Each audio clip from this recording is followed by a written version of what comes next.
આપણે નજરમાં રાખવાનું છે ટાટા કન્ઝ્યુમર પ્રોડક્ટ્સ. ત્યાં પણ આજે પરિણામનું એક રિએક્શન સ્ટોક આપણને બતાવી શકે છે. ટાટા કન્ઝ્યુમરના જે રીતે નંબર્સ આવ્યા છે ઓલમોસ્ટ ઇનલાઇન રહ્યા છે. જે એક્સપેક્ટેશન્સ હતું એ પ્રમાણે જ આપણે જોઈ રહ્યા છીએ. નફો વધ્યો છે, આવકમાં પણ એક વધારો છે, માર્જિન્સ થોડા ઘટ્યા, પરંતુ આપ કઈ રીતે અહીંયાથી સલાહ આપી રહ્યા છો?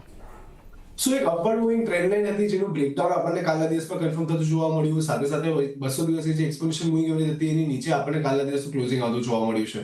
તો અહીંયા પણ ચાન્સીસ છે કે આપણને જે નેગેટિવિટી છે બનતી જોવા મળી શકે. નીચેમાં 1030 નો લેવલ છે જે એક ઇમિડિયેટ સપોર્ટની જેમ કામ કરતું જોવા મળે, અને જો 1030 નો લેવલ બ્રીચ થાય છે તો નીચેમાં તમને 960 સુધીના લેવલ્સ પણ અહીંયા આવતા જોવા મળી શકે છે.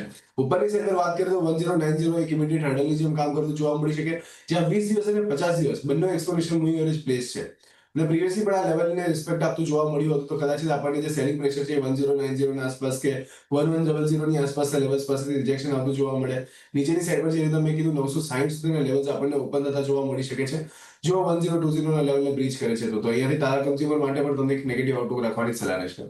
અહીંયા પણ એક આઉટલુક નેગેટિવ અને નીચે 960 સુધીના લેવલ્સ પણ બતાવી શકે છે ટાટા કન્ઝ્યુમર પ્રોડક્ટ્સ. એ સાથે